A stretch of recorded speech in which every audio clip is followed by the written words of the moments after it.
Welcome to the Extra Mile podcast for bar exam takers. There are no traffic jams along the extra mile when you're studying for your bar exam. And now your hosts, Jackson Mummy and Megan Saya from Celebration Bar Review.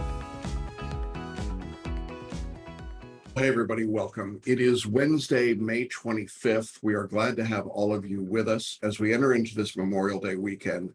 I think it's appropriate to start today by recognizing that the events yesterday in Texas are profound and they certainly impact all of us. And it's with heavy hearts that we are coming to you today to talk about the bar exam. And I think that sometimes in the midst of those moments, you may be thinking or feeling guilty about studying for the bar or thinking about the bar or even talking about the bar.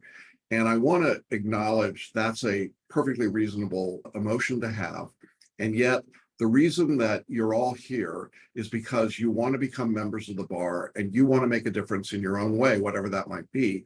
And therefore, it is still a noble calling and you have to do your work. And I just want to acknowledge that as difficult as times like these are, we still are here to help change the world by having so many of you as members of the bar. I'm going to bring Megan in because I know that this is meaningful for you. You've got young children, and these are hard times for us as staff too, right? Yeah, definitely. I just want to let everyone know, all of our students who are in Texas particularly, or who have connections to the area, that we're thinking of you and praying for you. Everybody who's got young children or is a grandparent or an aunt or an uncle, this is everybody, right? This touches everyone. And I know, I just want to echo what Jackson said, that it can feel frivolous maybe to study. It can feel really difficult. I know I had a lot of trouble concentrating on my work yesterday afternoon, and as we got the news here in California, and certainly today. And if that's you, if you're feeling like just it's hard to focus, we talk about this. It's sad, but it feels like we talk about this every time there is a tragedy, that really you can use the grief that you're feeling, the anger that you're feeling, the frustration, the despair, to channel that into your why, right? Why are you studying for the bar exam? Why do you want to be a lawyer? And it may not be anything directly related to this horrific shooting, but it probably is in some way to bring a little more justice to the world, to bring a little bit more fairness, a little bit more peace, to bring some voices into the conversation that have been shut out for a long time. So whatever your reason is for why you're working so hard to study, keep that at the forefront of your mind, I think, as we go through these next few weeks when it's raw, and give yourself the space to feel how you feel, but also don't let it discourage you from moving forward on the path that you're on to become a licensed attorney. Yeah, and I just want to echo one part of this. I recognize that a lot of people are going to be feeling guilty studying right now, studying over a holiday weekend, studying instead of being with family. We don't want you to ignore your families. We don't want you to ignore the very real feelings that you may have. But I also want you to keep your eye on the long game here, which is that you can be more effective and do more as a member of the bar, to be perfectly candid, than you can outside the bar. And therefore, your job right now, if you're taking the exam in July, your job is to prepare for that exam.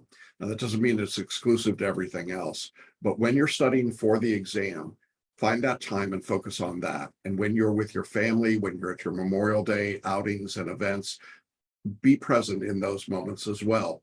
Towards that end, Sarah and I are going to actually take off this weekend. We're going to do what we call a digital detox. We're going to be away. We're turning off all of our devices. It's part of what we think of as being healthy at this period of time. And I would encourage all of you to think about that as well. June has been consistently telling me for years now how important it is to do that kind of a detox. And I think it's important, and I do it periodically. And so I'm going to be out for the weekend. June's going to be out for the weekend. Megan, I think we're leaving you to man the ship here. But it's important to set boundaries and to know what you can and can't do. And when you're at that moment where the boundaries are starting to blur and you can't figure out, should I be studying or with my family or something else, stop and refocus, right? You agree with that, Megan? Yeah, definitely. We always talk about be 100% in what you're in. So if you're doing study time, try to make that as distraction free as possible. If you're spending time with family, be 100% in there. Don't be trying to get a little studying done in between. Make sure that you are focused and present in whatever it is that you're doing at that moment. Yeah. One other thing I do want to say, it seems like a weird transition. Today represents the 400th episode of our webinars and podcasts. I started these 8 years ago, long before Megan was co-hosting and then June hosting. Kelly was with us for a few years as a host. And we've been through a lot of changes in those 8 years, a lot of changes in the country, a lot of changes in the bar. There's more ahead, to be sure. I am very thankful that over those 8 years, we have had hundreds of thousands of downloads of the podcast. I'm very appreciative that so many of you have been loyal listeners and loyal followers of our podcast. And I hope that we bring value to you every week when we do this. I could not do the work I do without Megan and June and many others who support what we're doing. And when I think back to 8 years ago, when I sat down to do the first podcast and had no idea even what a podcast was, it's pretty remarkable to me how far we've come. But I'm very grateful and very appreciative of everybody. So thank you, Megan. Thank you, June, who's on the chat box today. Great. Thanks, Jackson. All right, let's turn now to the results. We've gotten the last batch in. So I don't have the stats for every single jurisdiction, but they have all been released in terms of the pass list. Our three smaller ones and then a big one. We've got Louisiana came in at 41%. Oregon at 68%. Go Oregon, by the way. That's definitely an outlier there. But Never always thought I'd hear you say go Oregon as a know, USD alum, but okay, sure. Yeah. Okay. Don't go Oregon athletics. How about let's Oh. go Oregon as a state? And Nevada, I just got their statistics in at 59%, although the results were released earlier. And then, of course, the big one this week that we have all been waiting for was Georgia. Georgia had a 50% pass rate. That was 77% of first-time takers who passed and 32% of repeaters. So, Jackson, what can we take away from the stats in Georgia?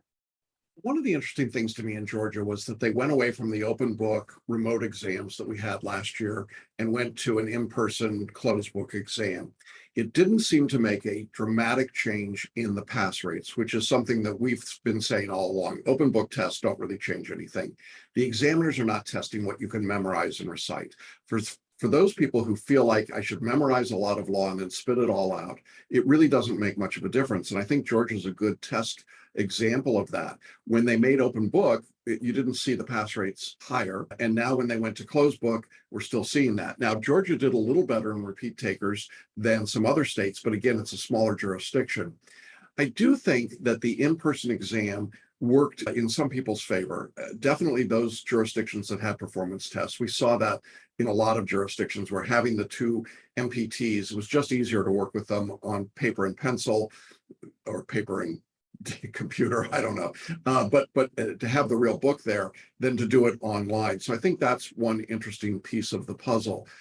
The fact that there's a 77% first-time taker rate is a good sign, but certainly was a countervailing number when we look at what most of the country had, right? New York, California, Florida, Texas, they were not up in those kinds of rates for their first-time takers.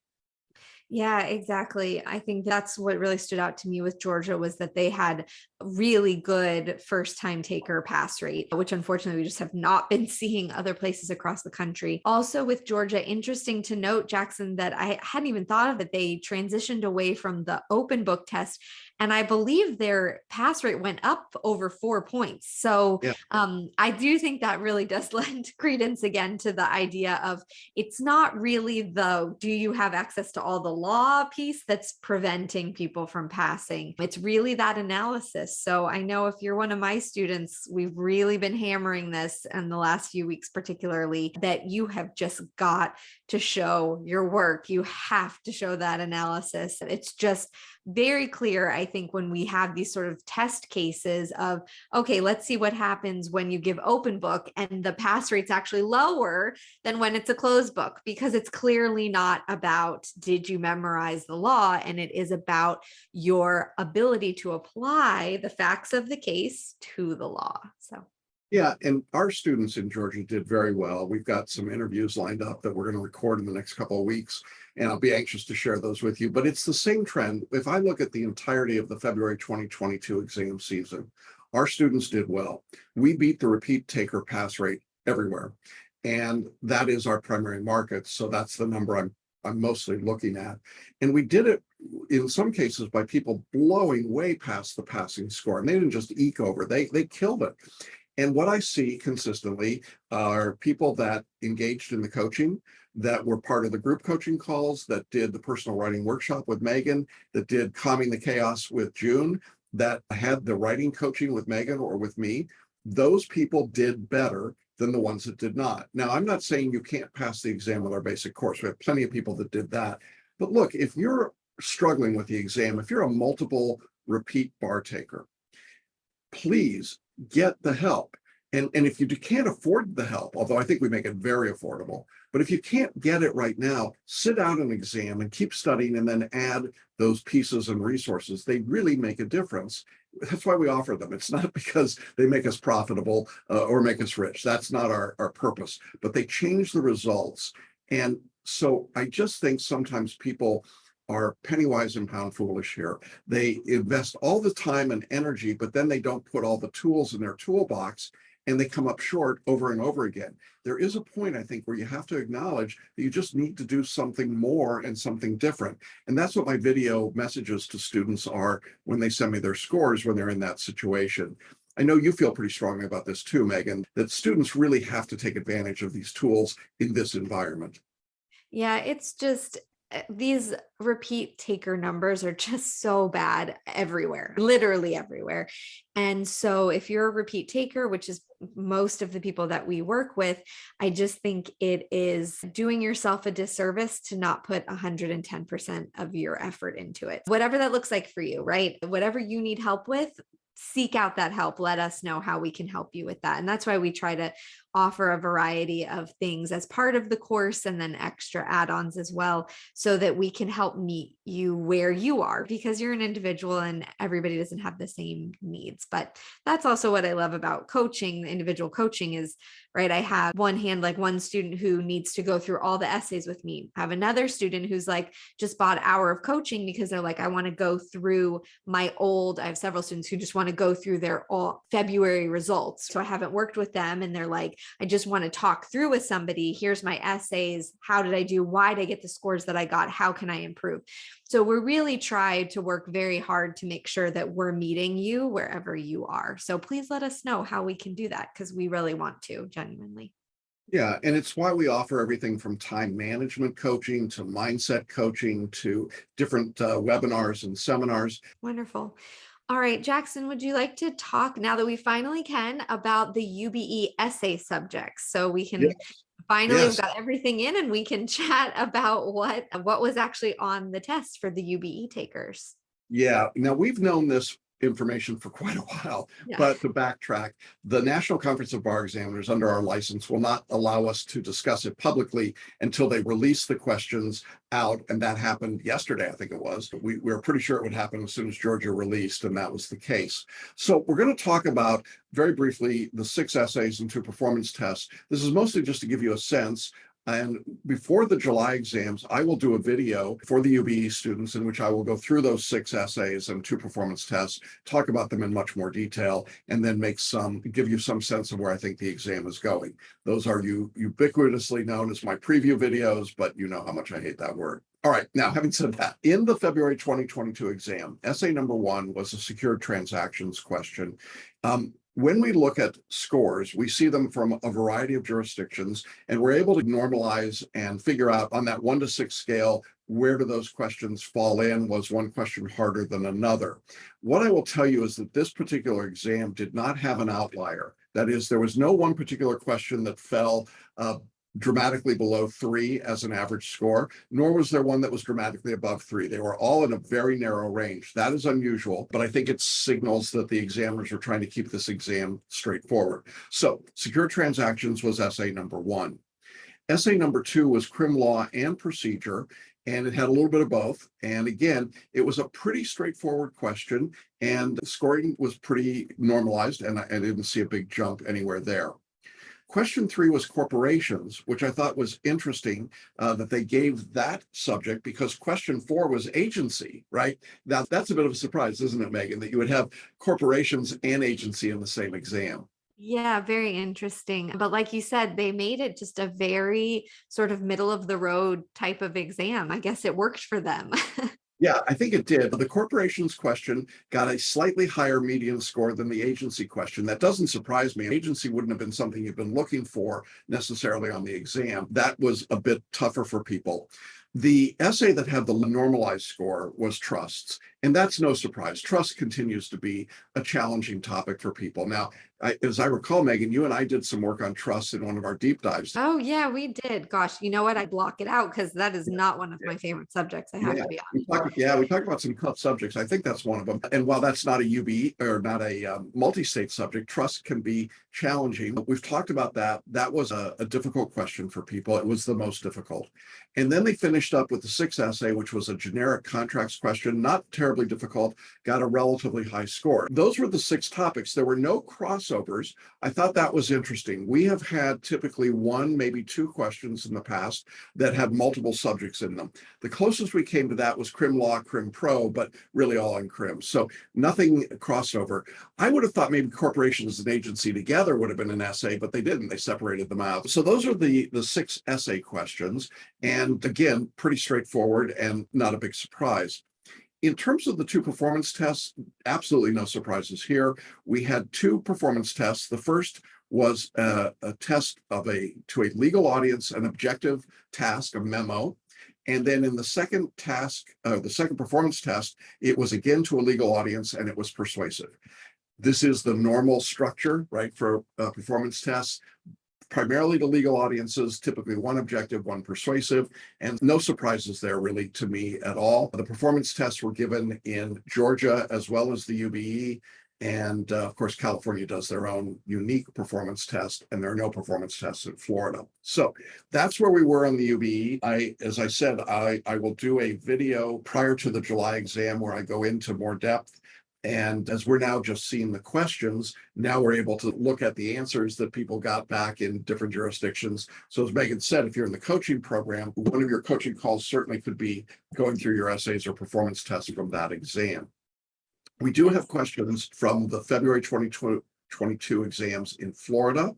We do not have them, I don't think, in Georgia or California yet. Am I correct about that, Megan? We do have California, yes. We do. Okay, there you go. So we do have them. At the end here, it all moves fast. And then so we're trying to keep up. I know Megan and her staff keep putting things out. You will see those updates in your course platform.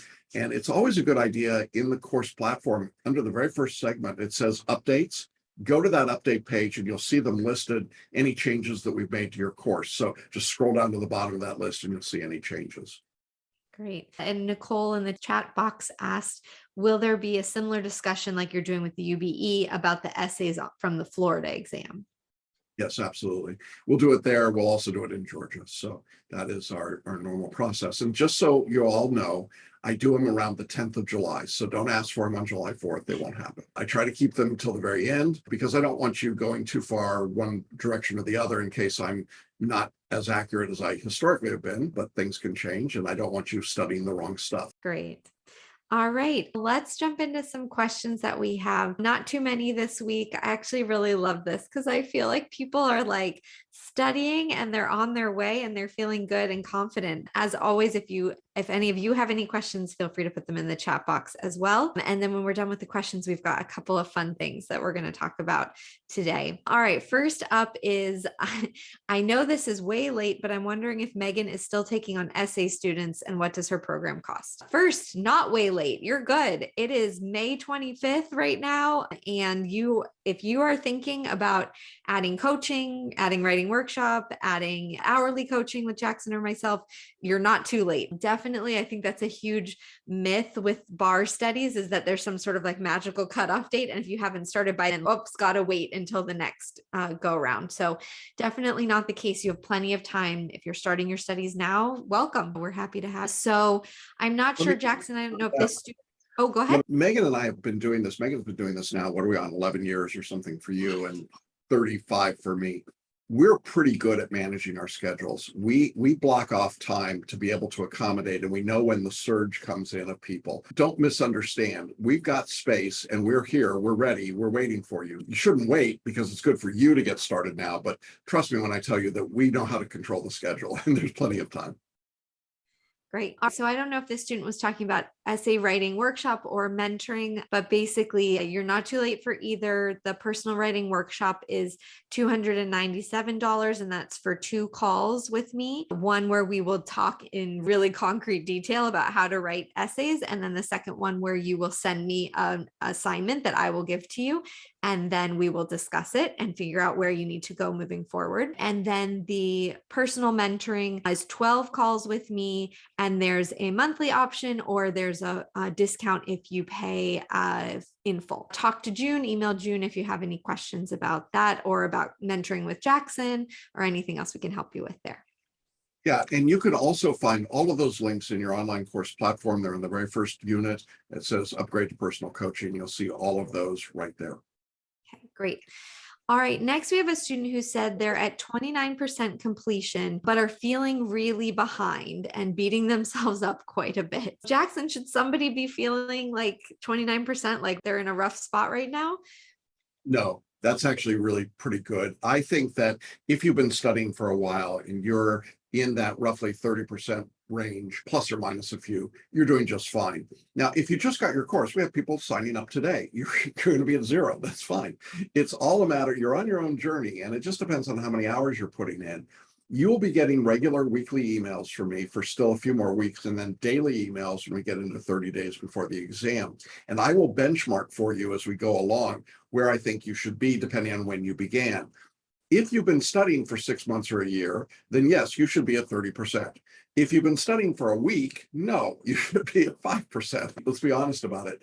The course in general will take most people about 300 hours, 250 to 300 hours to complete.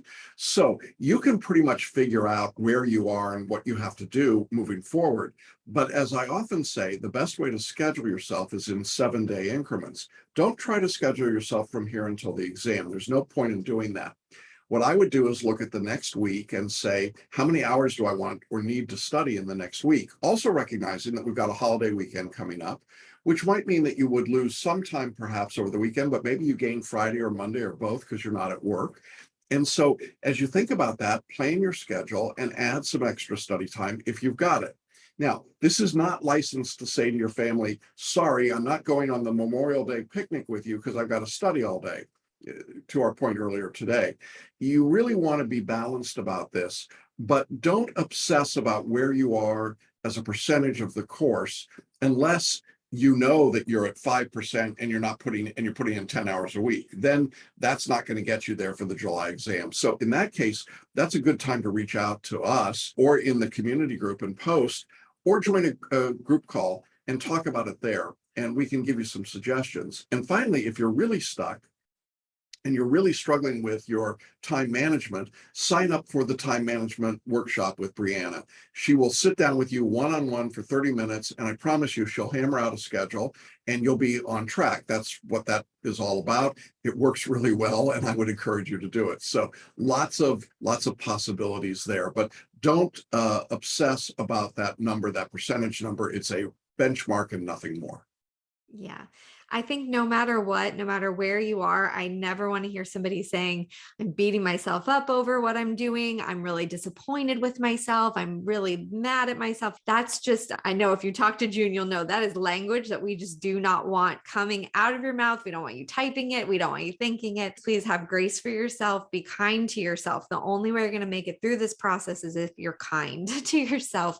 So please talk to yourself the way you would talk to a friend who is doing this, right? If you had a friend and they were studying for the bar exam and they weren't as far along as they had planned or you think they should be, you certainly would not be saying those sorts of things to them. So please don't say it to yourself, okay? It's never too late to get on track, right? If the best day to started was yesterday, the second best day is today. Wherever you are now is the best day for you to start this. So go ahead and do it and commit, and don't put so much pressure on yourself to be perfect. That's not possible. All right, real quick, June wrote in the chat box, there's a correction. Brianna is not doing her call tonight. And she said, a good note, please always go by the events in the community group, because that's correct. So definitely you can check on the community group always to see if there's been any changes. So thanks, June, for checking on that. All right. And then Marva asks, where do we find the interview with Amanda? You can find it on YouTube, and you can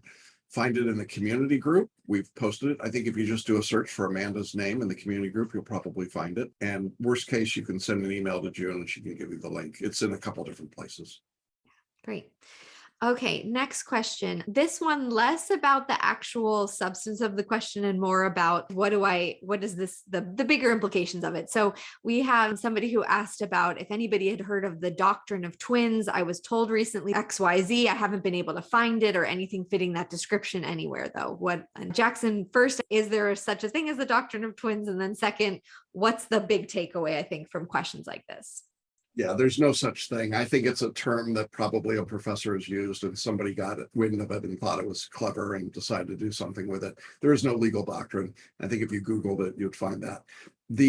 I think the bigger question here is this sense of FOMO, or hearing rumors or reading stuff on Reddit or Twitter or wherever and saying, oh my God, I'm missing out on something. Don't worry about it. This course has you fully covered. We've been doing this, our predecessor course, between them and us, we've been doing it for over 50 years. We know what the law is. We know what the rules are. Our materials are current and they're correct. If you don't find it in our materials, it's because it's not testable. We do all of our work based on the outlines that the examiners give us and the subjects that they give us, and we stay very current with all of that, as Megan could tell you. She and her editors work to make sure we're current on all of that. Now, I want to thank that student for posting that, because it's important to get that stuff out there and to say it. So don't ever hesitate to say, I'm worried about or I'm concerned about. I think the bigger question is just don't obsess about it or be too terribly concerned about it. If you don't see it in our materials, it's because in 50 years it hasn't been tested. And so it's not something you probably have to worry about. Yeah, definitely. I know it's really hard, right? Because there's so much, and obviously the entire legal field is just, libraries and libraries worth of documents on it. And it's not possible for the examiners to test everything. Thank goodness they don't test everything, even within a subject. And so we really try to, Jackson and I have these conversations, right? When Supreme Court cases come down, sometimes I'll ask him, gosh, what do you think? Do you think this is going to, fall into the testable material? And sometimes I wrestle with it for a while and come to a place of thinking, you know what, this doesn't seem to fit neatly into any of the categories that they're giving. So even though this is true and it's law that's on the books, it's not anything you need to worry about for the exam. Just trust that we really are having these conversations in the background. This is something that I deal with literally year round. I'm constantly checking, making sure we're updating everything. And yeah, don't stress if you find something or hear of something. It may be a true doctrine, but maybe not testable on the exam. Or in this case, it's just a nice, I think probably like analogy that someone came up with, which is great, but also not testable. So good question. Okay. All right. Next, just one last question, kind of comment that someone had, I think similar, this sort of bubbling up of this anxiety, right? So this person said, it's just taking me so much time to read the first half of the outlines as directed to in the study guide. And I feel like I'm wasting valuable time. I tried my best this morning to engage with the outline and mark it up, but I'm thinking about purchasing photo reading in order to stay on track and to calm my anxiety. What do you think, Jackson? Is that a good strategy? And are there any other strategies that you would give to people if they're feeling that anxiety as starting their studies now, going through a lot of material in short amounts of time? What can people do? Yeah, I think anybody that knows me knows that I'm going to say photo reading is the right thing to do. I just finished a weekend seminar with Paul Sheely, the creator of photo reading. It was interesting. He was talking to an international audience and he name checked me and Celebration Bar Review as being the absolute leaders in utilizing photo reading for high stakes testing. And that was really a very nice compliment from him. We know that photo reading will help you get through the material much faster and to have higher comprehension. And the reason is because the way you read things visually in the conscious brain is so different than the way you absorb them and understand them non-consciously. So I think that's an absolute tool. It will take you 1 hour a day for 8 days while you're studying for the bar to master photo reading. So it's not going to slow you down at all. Now, if for whatever reason you decide you don't want to photo read, then the next best option is to literally just skim the material. And this is really photo reading light. It's an ability, it's still putting the material in your non-conscious, but now you're not going quite as fast as you would with photo reading, but you're still getting it into the non-conscious and then using mind maps. And we're going to show you today how to literally create a mind map in just a couple of minutes. Using that tool will help you engage with the written material the most effectively. And then you're going to be doing the lectures, and then you're going to be doing the question practice. It is a buffet that you can come back through multiple times. You don't have to get it all in the first try. So don't stress about that part of it. I think people get overwhelmed, don't you, Megan, at the beginning? It seems like too much material, too much to handle, and they just shut down. Just do a little bit at a time and stay within the timeframes we're giving you. Even if you're not a photo reader, the time frame we've given you to read an outline requires you to go fast and not slow. And if you're a photo reader, it's really fast. So stay in those time lanes and you're going to be fine. Yeah, exactly. All right. So let's bring June back on. And Jackson, we have a really exciting announcement. I'm like super, super pumped about it. So Jackson, would you like to share with everybody what's happening later this year?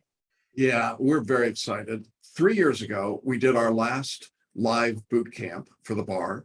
And it was fabulous. And we had June there and Megan there and a ton of people. And it was a great experience. And then this thing, COVID, came along and it shut us down.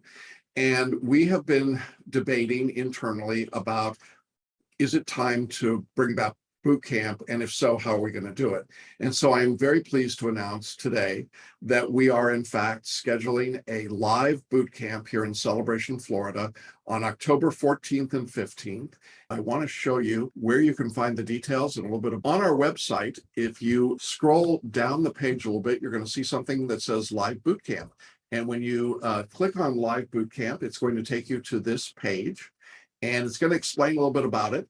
And we are doing it a little bit differently than we've done in the past. What we're going to do this time is June's going to be here to do mindset coaching. Megan's going to do writing workshops, and I'm going to be doing photo reading, and we're all going to be talking about mind maps and some other pieces.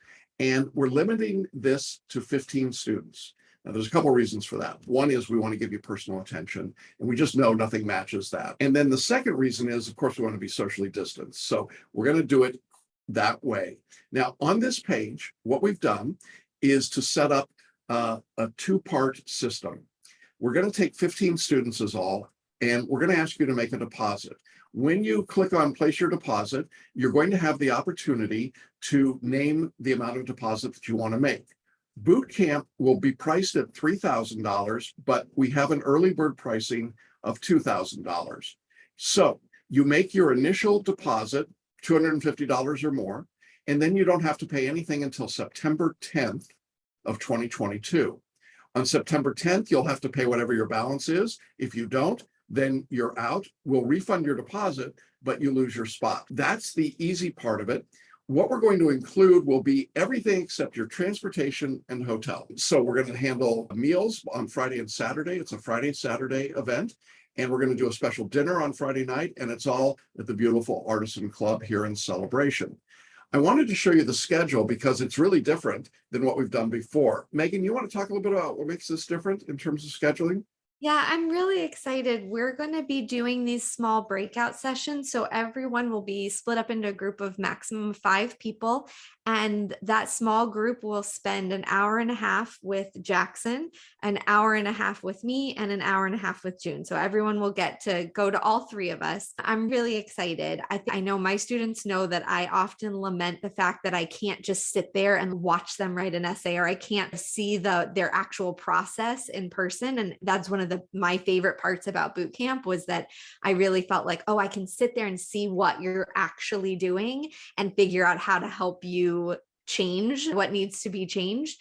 And so I'm so excited the thought of being able to spend an hour on top of all the rest of it, to be able to spend an hour and a half really diving deep with just 5 people in person, all of us together, being able to talk about this. And then I know June, if you want to share about what's your little breakout session going to be, it's so great. Yeah, so I'm super excited. So as Megan said, it's always so much fun in person. You really can help a lot more. You can tell a lot more. And it's just a really great way to connect. And so I'm super excited. My breakout session, we're going to dive deep into mindset and what you should be doing to prepare for the bar exam and how to get yourself ready with your mindset so that nothing shakes you on bar exam day. So you are safely in your bar exam bubble and ready to knock it out. Yeah, it's very exciting. I want to talk a little bit about photo reading. If you're a photo reader, we want you to come and I'm going to teach you photo reading and I'm going to go deeper. If you've never photo read, I will teach you how to photo read in 3 hours.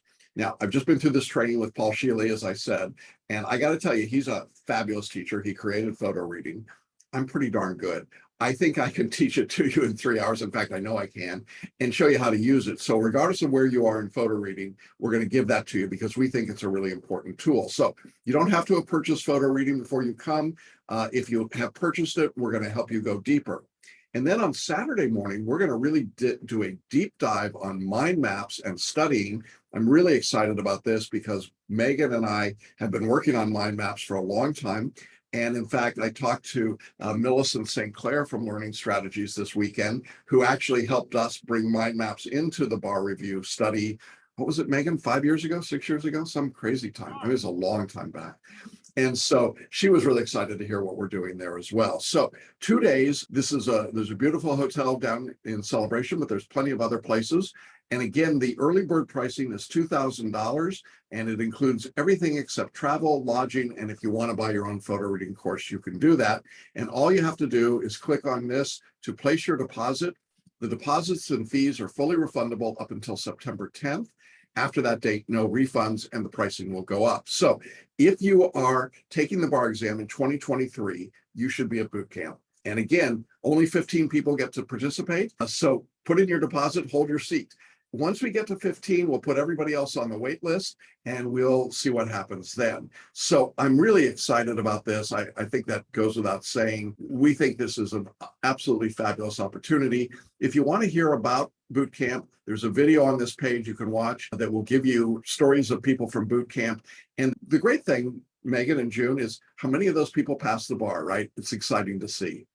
Yes. Yeah, it's really wonderful. Yeah.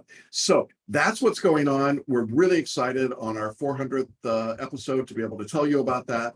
And I hope that everybody joins us for boot camp. We can't wait to see you live and in person here in beautiful Celebration, which, if you don't know, is right outside of Orlando. So easy to travel to.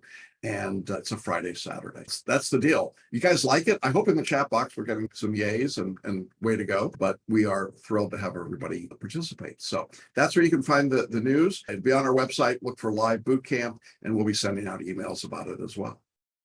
Wonderful. All right. Thank you so much. I hope everybody has a really good holiday weekend. Stay safe. Take care of yourselves. Take care of each other. June's like, everybody have a great and safe weekend.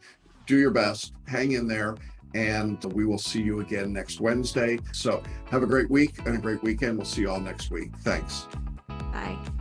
Thanks for listening and watching the Extra Mile podcast for bar exam takers at celebrationbarreview.com.